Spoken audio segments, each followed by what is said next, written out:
Le mot-clé des prochaines années, c'est la taille. Il y a un vrai sujet, et en particulier pour les entreprises françaises, une obligation de changer de dimension en taille pour être capable d'investir plus.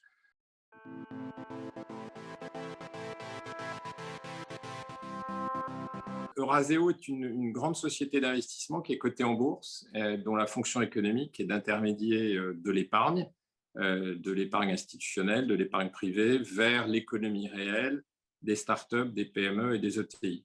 Le groupe Eurazeo gère plus de 22 milliards d'euros entre l'argent qui est dans notre bilan et de l'argent qui nous est confié. Et nous sommes actionnaires de plus de 400 sociétés en France, en Europe, aux États-Unis, et nous les accompagnons dans des projets de transformation. La crise de l'année dernière, ça a été deux temps, un temps de sidération, d'angoisse sur la fin du premier trimestre et le début du deuxième trimestre 2020, et une découverte qu'on espérait mais qu'on a pu tester, une réactivité, une résilience, une cohésion de l'ensemble des dirigeants, de leurs équipes pour sortir de cette situation. Un deuxième semestre qui s'est beaucoup mieux passé et un Q1 2021 qui est assez surprenant en termes de rebond économique. Donc, la crise a été très violente. La chance que nous avons, ça fait partie aussi des choix d'investissement que nous avions faits. Nous avons quelques sociétés, mais qui représentent à peu près moins de 10% de nos actifs, sont liés à l'univers du tourisme, de l'hôtellerie, du transport et des voyages. Mais ça veut dire que 90% a moins souffert et, entre guillemets, a déjà fortement rebondi.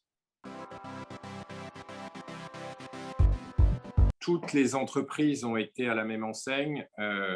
J'utilisais le mot de sidération et le mot de cohésion. On a créé, renforcé du lien dans l'entreprise et autour de l'entreprise. À l'intérieur de l'entreprise, on était en état de guerre, et donc tout le monde s'est mobilisé. Énorme mobilisation, énorme quantité de travail. Deuxième aspect, ce qui n'était pas possible est devenu possible. Ce qui était prévu pour les 3 prochaines années a été réglé en 6 mois. Donc, un impact sur la transformation des entreprises qui a été considérable. Après, je pense que le soutien du gouvernement et des gouvernements au sens large a eu un effet sur la trésorerie, où on a pu constater qu'il n'y avait pas eu de rupture dans le crédit inter-entreprise. À la différence de la crise de 2008, le business a pu ralentir, mais les trésoreries ne se sont pas effondrées. Et donc, le sang a continué à circuler dans l'économie, et les entreprises ont continué à travailler. Donc, c'est une période que personne, évidemment, n'avait connue.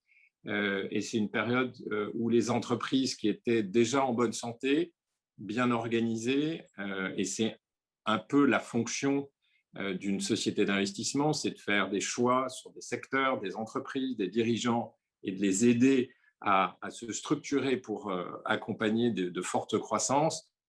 Ces entreprises ont encore plus accéléré. Donc on va constater, et on constate déjà, une économie au moins à 2 vitesses et avec des écarts qui sont considérables. Des sociétés qui étaient en difficulté, on a la chance de quasiment pas en avoir dans notre portefeuille, souffrent.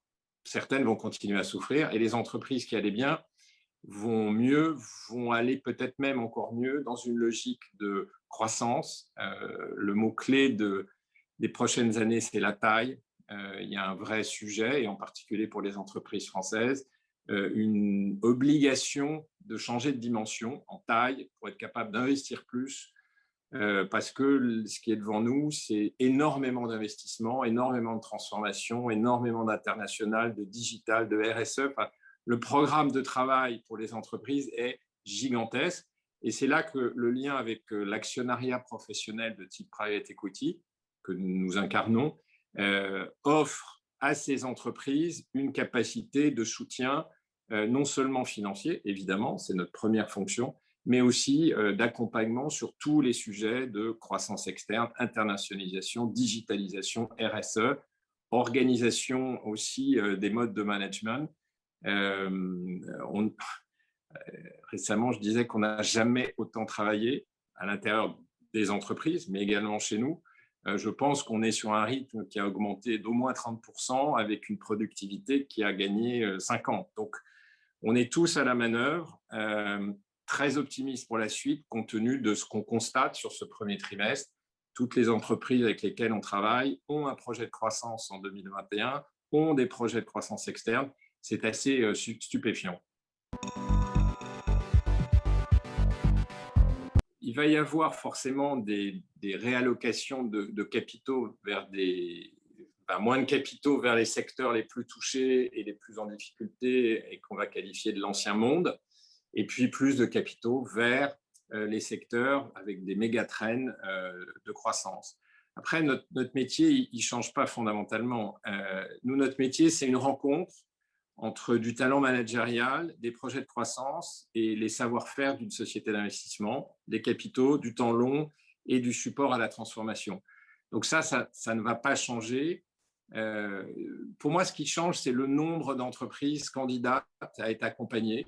Je pense que les dirigeants d'entreprises ont compris que ça pouvait être sympa et c'est tout à fait respectable d'être seul dans son entreprise à un rythme de croissance peu soutenu. Et je pense que là, il faut vraiment accepter la différence, mais que le monde économique étant, lui, en train de changer à une vitesse considérable, et ça, ce n'est pas moi qui le décide, c'est la vie économique, c'est la société au sens large, la vitesse de transformation imposée par l'extérieur est considérable. L'accès au marché, les clients, les fournisseurs, tous les enjeux extra-financiers, enfin, le nombre de paramètres qui sont en mouvement est absolument considérable. Et là, il faut toujours, dans mon triptyque, talent managérial, des moyens financiers plus importants, de l'écoute du capital, de la dette, un bon équilibre entre les deux, et l'argent est disponible aujourd'hui, de la technologie, quels que soient les métiers, plus de technologie à l'intérieur, dans le fonctionnement, la productivité de l'entreprise, dans la relation avec l'extérieur, et puis des savoir-faire, des savoir-être sur la transformation accélérée de l'entreprise. C'est un champ de travail considérable. Moi, je suis très confiant. Les dirigeants ne nous ont pas attendus. Ceux qui courent vite en ce moment, ils ont déjà commencé à transformer leur entreprise. Et de toute façon, une entreprise, c'est un perpétuel de transformation à 180, voire à 360 degrés. Et le marché du non-coté est là pour accompagner, fluidifier, accélérer toutes ces transformations. C'est un sujet qui est au cœur de la stratégie de développement et de transformation d'Eurazeo. Les sujets qu'on appelle ESG, environnemental, social et de gouvernance, appelé aussi développement durable, appelé aussi RSE. Qu'est-ce que c'est ? C'est le signe extérieur, le signe visible de la modernité et de la préparation de l'avenir. Alors, chez nous, chez Eurazeo, ce n'est pas un sujet nouveau puisque nous avons été les premiers en 2008 à créer une direction de développement durable dans une société d'investissement. À l'époque, ça a fait doucement rigoler un certain nombre de mes camarades dans le private equity. Nous avons été les premiers à faire un bilan carbone, toujours en 2008, sur le portefeuille que nous gérions à l'époque. Là aussi, un brin iconoclaste et avec une vision qui était ce ne sera pas à moyen terme un facteur de différenciation, c'est une nécessité absolue dans la conduite des affaires. Qu'on y croit, qu'on n'y croit pas, qu'on veuille pas, ce sera, comme on dit, mainstream. Et la très bonne nouvelle, avant crise, et c'est encore plus vrai post-crise, c'est que c'est bien mainstream aujourd'hui. C'est-à-dire qu'il n'y a pas d'entreprise qui ne soit pas en train d'articuler une réflexion, un plan d'action, un plan de transformation sur les sujets environnementaux, sur les sujets sociaux au sens cohésion, formation, attractivité des talents, et sur les sujets de gouvernance au sens large, que ce soit la gouvernance actionnariale ou la gouvernance opérationnelle et managériale. Toutes les entreprises qui se projettent à 5-10 ans sont en train de travailler. Alors, évidemment, si je suis une entreprise du CAC 40 ou une PME de 50 salariés, les problématiques sont identiques puisque c'est des sujets fondamentaux. Ça s'exécute de façon très différente. Et donc là aussi, dans les bénéfices de la relation entre les entreprises et des opérateurs comme Eurazeo, nous avons cette dizaine d'années d'avance de phase sur le pourquoi, le comment, et donc l'absolue nécessité d'accélérer là aussi sur ces sujets. Nous avons l'année dernière remonté un peu la barre de nos objectifs en matière extra-financière et on a baptisé ce programme O+. Il y a deux volets, un volet autour du carbone et un volet autour de l'inclusion. Le volet carbone, c'est de prendre un engagement public pour une société cotée, donc c'est un engagement très visible, d'une réduction progressive des émissions de gaz à effet de serre du portefeuille des sociétés dont nous sommes actionnaires, avec une ambition 2040 d'être carbone neutre au niveau du portefeuille dans l'ensemble d'Eurazeo. C'est-à-dire qu'à cette époque-là, les actionnaires d'Eurazeo auront la garantie d'un impact limité au maximum de l'argent que nous investissons dans l'économie réelle. On ne va pas rentrer dans le pourquoi, c'est lancé. Donc, ça veut dire une sélection aujourd'hui d'entreprises, de secteurs avec des émissions moins importantes que d'autres. Donc, on voit l'allocation de capitaux qui va vers tel ou tel secteur et les sociétés dont on est actionnaire, une réflexion systématique de plan de transformation des modèles opérationnels permettant progressivement de réduire l'impact carbone de l'activité économique de l'entreprise. L'autre volet, c'est l'inclusion. Il est évident que les entreprises au sens large, et donc nous, actionnaires d'entreprises, on est directement liés à ça, il y a un sujet qui est considérable sur l'inclusion, sur les collaborateurs, à la fois en termes de responsabilité vis-à-vis de la société, créer des jobs, et aussi pour l'entreprise, comment attirer des talents. Les nouvelles générations, les jeunes générations sont très en attente d'un job, de rémunération, mais aussi de beaucoup de sens. Et donc, c'est à l'entreprise de pivoter et d'offrir un avenir avec du sens à des collaborateurs qui les rejoindraient. Donc, on travaille sur ces deux dimensions-là. Il n'y a pas de magie, il n'y a pas de grand soir. C'est un match très difficile parce que tout ça doit se faire sans diviser la rentabilité des entreprises par deux. Donc, c'est de la croissance durable, de la croissance rentable, de la croissance responsable. Et donc, on est en permanence en train de jouer avec tous ces paramètres. La chance que nous avons, c'est que nous avons le temps avec nous. Nous sommes actionnaires pour 5 à 10 ans des entreprises que nous accompagnons. Et donc, on va y aller calmement, mais de façon très rigoureuse et très déterminée.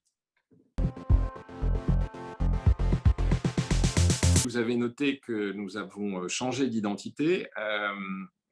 Il y a une première raison, c'est que Eurazeo est elle-même une entreprise en pleine transformation. Comme les entreprises que nous accompagnons, nous avons un plan de développement avec de la croissance interne, avec de la croissance externe. Donc, nous avons réalisé une importante opération de croissance externe en achetant une formidable entreprise qui s'appelle Idinvest, qui travaillait dans des secteurs complémentaires à ceux d'Eurazeo historique. Et donc, nous avons réunifié sous un même branding, un même label Eurazeo, et effectivement, avec une baseline qui est Power, Better, Growth. Est-ce que ça nous aide? Est-ce que ça nous prépare à la sortie de la crise? C'est votre question. Moi, j'ai l'impression qu'on a la chance d'être déjà dans l'après-crise pour deux raisons. La première, c'est que très peu de nos entreprises ont été violemment impactées. Quelques-unes ont été vraiment très, très impactées. mais une très, très grande majorité de ces entreprises ont déjà rebondi et sont déjà dans l'après. Ensuite, notre métier, notre fonction économique est d'accompagner des projets de croissance. Et quand vous avez des mentalités de transformation, de croissance emmenées par des dirigeants de start-up, de PME, d'ETI, en fait, les problèmes du passé, c'est le passé. Et vous êtes en train de gérer, non pas les problèmes, mais en fait, si, puisque créer, développer, transformer une entreprise fabrique en permanence énormément de complexité. Et donc, nous sommes à l'action dans une très, très grande dynamique. Le groupe a embauché plus de 50 personnes. Le groupe Eurazeo a embauché 50 personnes depuis le début de l'année. Et nous avons une ambition de doubler notre taille à un terme de 4-5 ans, ce qui va fabriquer beaucoup de jobs dans notre univers, ce qui va fabriquer aussi beaucoup de capacités d'accompagnement de plus d'entreprises, des petites, des moyennes, des grosses. Donc, Power Better Growth, il y a tous les mots, apporter de l'énergie, de la croissance, mais pas n'importe quelle croissance. Et donc, on est dans cette recherche et c'est assez fondamental pour toutes nos parties prenantes. Notre première partie prenante, c'est nos actionnaires, l'épargne qui nous est confiée, qui cherche de la croissance, pas à n'importe quel prix. Deuxième partie prenante, les collaborateurs à l'intérieur du groupe Eurazeo. Donc là aussi, une énorme attention pour accompagner des nouveaux talents, des formations accélérées, etc. Et puis, fondamentalement, l'utilité de notre métier, c'est d'accompagner ces startups, ces licornes. Nous avons la chance d'accompagner quelques licornes depuis l'origine, mais aussi des PME qui veulent devenir ETI et des ETI européennes qui veulent devenir mondiales. Donc, un métier, une situation extrêmement enthousiasmante. On est conscient que ce n'est pas toute l'économie française, mais si on devait essayer de caractériser notre fonction économique, on est l'indicateur avancé d'une fraction des entreprises françaises est bien en train de basculer dans une accélération de sa transformation. Et il ne faut pas que ce soit quelques entreprises, il faut que ce soit le maximum d'entreprises qui rejoignent ce mouvement, qui est un peu inéluctable, c'est grandir ou peut-être disparaître. Donc, nous avons la chance d'être de ce côté-là de l'histoire, conscients de la chance que nous avons de faire ce métier formidable, conscients de nos responsabilités, tant vis-à-vis de nos bailleurs de fonds, nos actionnaires, les investisseurs qui nous accompagnent, mais aussi de la société, puisque si nous réussissons tous ces projets de croissance, alors, entre guillemets, c'est bon aussi pour le pays.